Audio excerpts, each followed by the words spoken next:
Bienvenue à Bibliothèque Médicis. 2 égale 1 plus 1. Mais 2 peut valoir 1 et 1. Il ne s'agit pas de calcul, il ne s'agit pas de numérique, il s'agit du couple. Surtout lorsque chacun s'impose et réussit son individualité, son ambition, son autonomie et même ses succès. 1 et 1 égale aussi un 2 qui peut être plus fort, plus durable, plus résistant.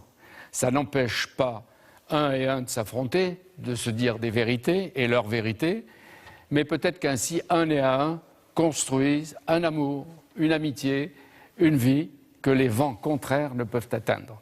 Julia Kristeva et vous, Philippe Solers, merci d'être avec nous. Depuis combien d'années vous êtes ensemble? Plus de 50 ans, presque ça 48.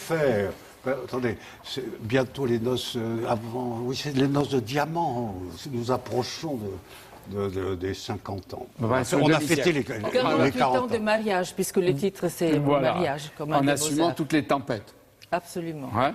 Et puis dans une vie, il doit y en avoir. Alors chez Fayard, vous publiez Du mariage, considéré comme un des beaux-arts, très très très intéressant.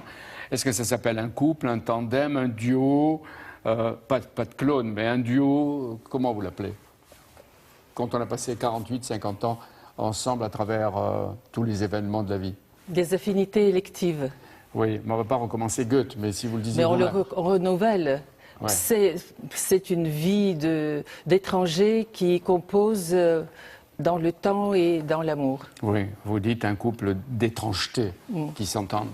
Oui, ce sont des aventuriers. Ouais. Il faut qu'elle, d'une façon tout à fait éblouissante, c'est un modèle de travail, de réussite universitaire, en plus psychanalyse, non, etc. Pas trop tout de Elle suite. est très, très, très différente. Je vais finir par quoi vous avez beaucoup à vous reprocher. Et moi, je n'ai rien à me reprocher du tout. Je suis innocent par nature. Oui.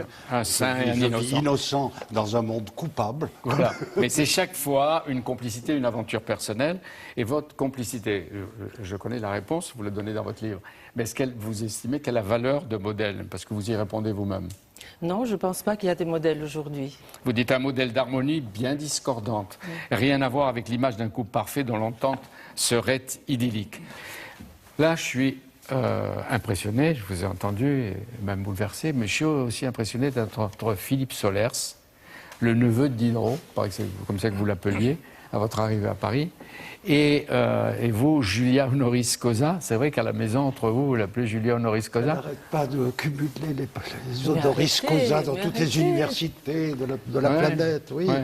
Honoris Causa. Vous ne détestez pas les honneurs, je me reconnais. Non, et puis je suis ravie qu'intégrée dans ce beau pays de France, je puisse bénéficier de quelques distinctions, mais je ne me reconnais pas là-dedans.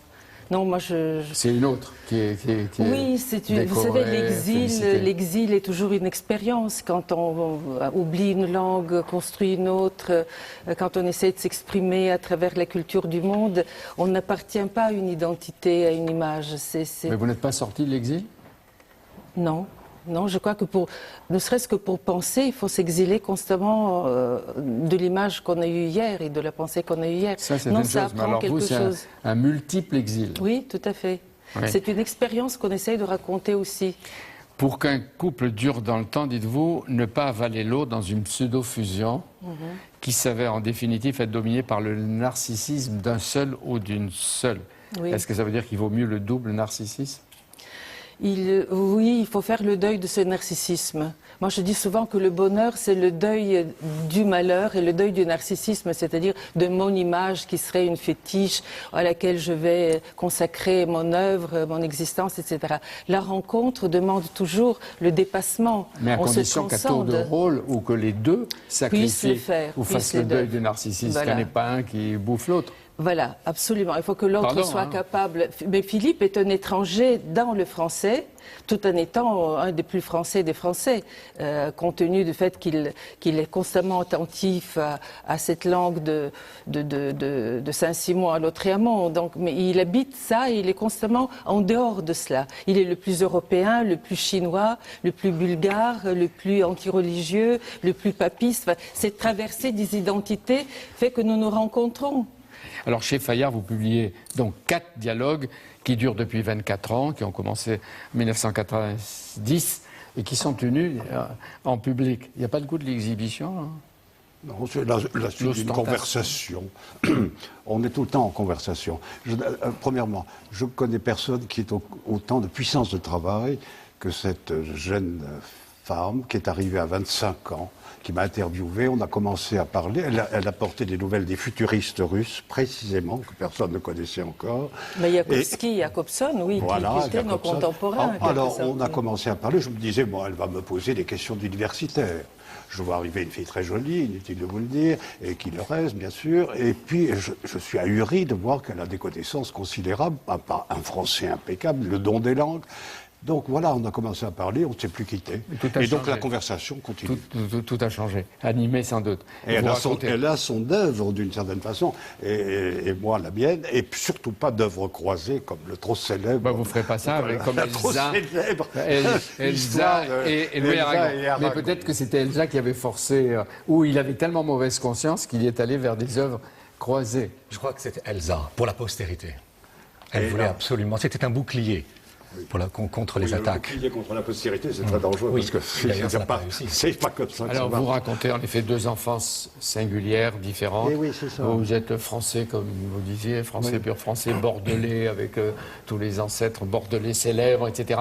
Vous étiez déjà connu, encensé peut-être un peu par Aragon, beaucoup par François Mauriac, qui décelait en vous un grand espoir de la littérature, et elle est l'arrivée de Bulgarie.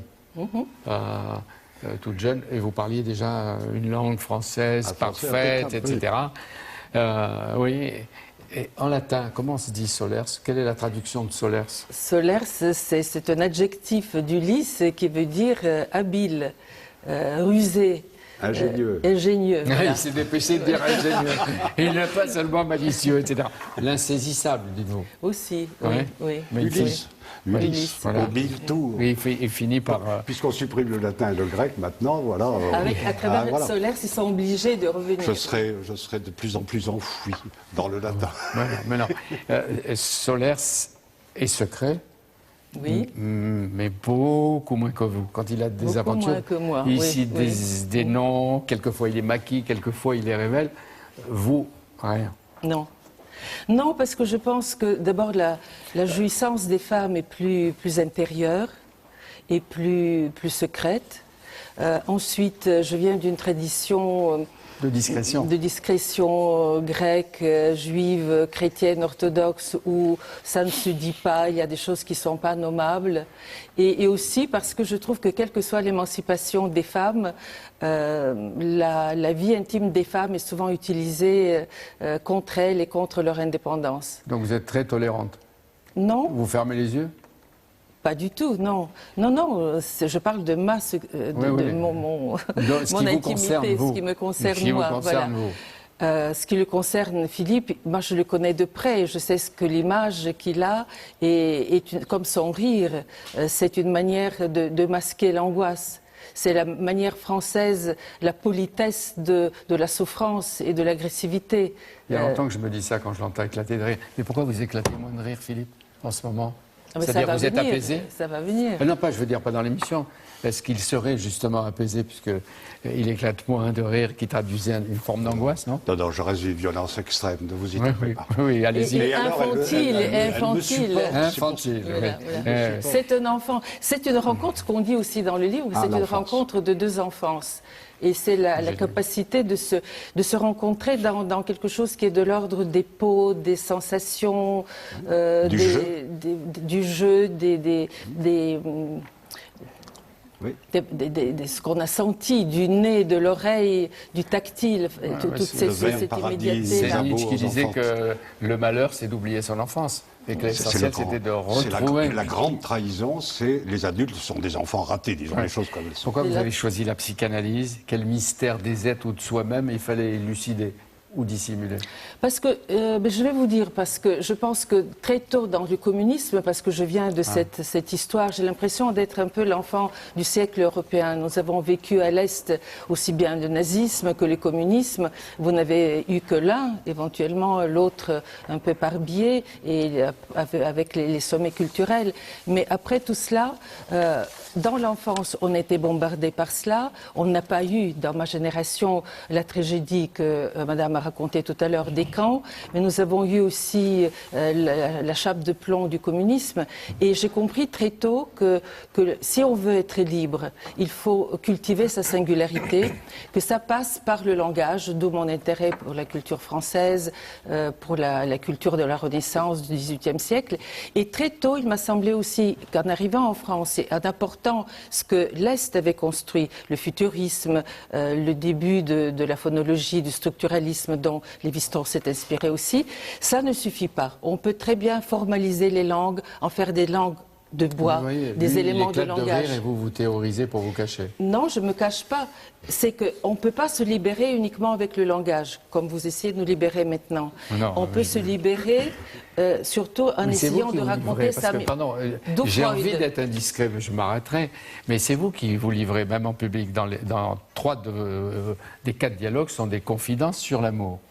Alors vous vous livrez, vous faites comme si le public vous interroge, ou vous vous interrogez devant lui, c'est vous, Julia, qui dites dans les relations hommes-femmes, il peut y avoir à l'extérieur des relations sexuelles et sensuelles qui respectent le corps et la sensualité de votre partenaire principal. C'est ça la fidélité, et non pas ne connaître aucun autre homme ou aucune autre femme. Tout à fait. Et alors, vous savez, j'ai toujours du mal donc avec cette croyance qu'on a ici dans une culture rationnelle comme celle de la France, que tout peut se dire. Tout ne peut pas se dire autrement qu'en poésie ou en littérature. Mais à l'extérieur ou dans le couple même Et dans le couple même, ça se dit de manière souvent discrète, parfois violente, mais ça se dit. Simplement, chacun a ses zones d'ombre et ses secrets. Quelle est la version de Philippe Soler ? La version, c'est que, voyons, nous avons là des exemples. La transparence entre Sartre et Beauvoir, bon, concernante, parce qu'en effet, tout sera compté, c'est vraiment... bon. Ou alors, nous allons y passer, Elsa Triolet et Louis Aragon. Il y aura toujours un biographe, faites gaffe. C'est assez concernant. Donc, les exemples, ils sont mythiques, ils sont... Voilà. C'est pas ça du tout dans notre cas, c'est-à-dire il y a deux œuvres très différentes. Ces expériences se disent dans les romans. On ne peut pas évidemment évoquer tous nos romans, mais il y a des personnages. Par exemple, Philippe se retrouve dans la peau d'un astrophysicien dans mon dernier roman qui vit dans les étoiles. Lui, c'est les étoiles de la littérature et de la politique et des médias éventuellement, mais qui a une capacité de rencontrer le corps de la femme, de vivre des passions à la fois de philosophie, mais aussi de chair et de sexe, qui ne peuvent se dire que dans une langue indirecte. Mais c'est toujours lui. C'est pas toujours lui, c'est un personnage compliqué. Alors, c'est un personnage composite. Parce que là, vous parlez... Les personnages sont composés. Mais oui, c'est pour ça que la chose ne peut pas se dire. Mais sa version. Ma version, c'est que le corps et l'esprit ne sont pas... Eh oui, c'est tout simple. Ça ne peut pas se nommer directement. Tout est fait pour qu'on sépare le corps de l'esprit, etc. Voilà. Toute une métaphysique, toute une philosophie. Voilà. Vous êtes un homme fidèle. Je suis un homme fidèle à de l'esprit avant tout. Quand on interrogeait François Mitterrand, il disait volontiers « Oui, j'ai toujours été fidèle à moi-même ». Oui, enfin, bon. Quand on vous a demandé si vous avez été jalouse, alors là, votre réponse est cinglante. Oui. Vous vous rappelez ? Je donne plusieurs, mais je ne sais pas lesquelles vous Je n'aime pas assez les autres femmes pour ça. Ah oui. Hein? Oui. Et vous, à peu près la même chose. Jaloux, oui, non. Je n'ai une autre, je ne suis pas suffisamment Mon homosexuel. père m'a tellement aimé que je pense que celui qui ne m'aime pas assez, il se trompe. Ah ouais. Ça vous va mieux? Ça va très bien. Et quand vous le présentez, vous prévenez, c'est à la page 107, vous dites... Après tant d'années de vie commune avec lui, c'est l'amante, l'épouse, la mère, l'écrivain, la psychanalyste, la théoricienne de la littérature qui parle et qui raconte. Pourquoi on vous appelait le neveu de Diderot ? C'est un article qui avait été fait... Neveu de Rameau. Oui, bien sûr. Parce que Diderot, c'est pas mal. Si les Français voulaient bien se souvenir de leur lumière, ils ne seraient pas dans l'état putréfié dans lequel ils sont. Pourquoi vous dites ça ? Parce que, écoutez, regardez l'information, c'est effarant. Donc, je veux dire, la vulgarité explose. Et quand la vulgarité explose partout, dans la politique, dans la corruption générale, etc., ça veut dire que l'ignorance est en train d'exploser en même temps que la vulgarité. Ça, la chose intéressante dans la progression fatidique de l'ignorance, c'est cette explosion, non seulement de la violence, comme a dit Voltaire, bien sûr, mais cette extraordinaire impression de vulgarité. Regardez les Le Pen, par exemple. Mais voilà, comment les combat? Comment on combat à la fois cette ignorance, cette vulgarité qui gagne et qui nous environne? Eh bien, il faut. Et on doit avoir une bibliothèque, savoir lire et surtout mémoriser ce qu'on lit.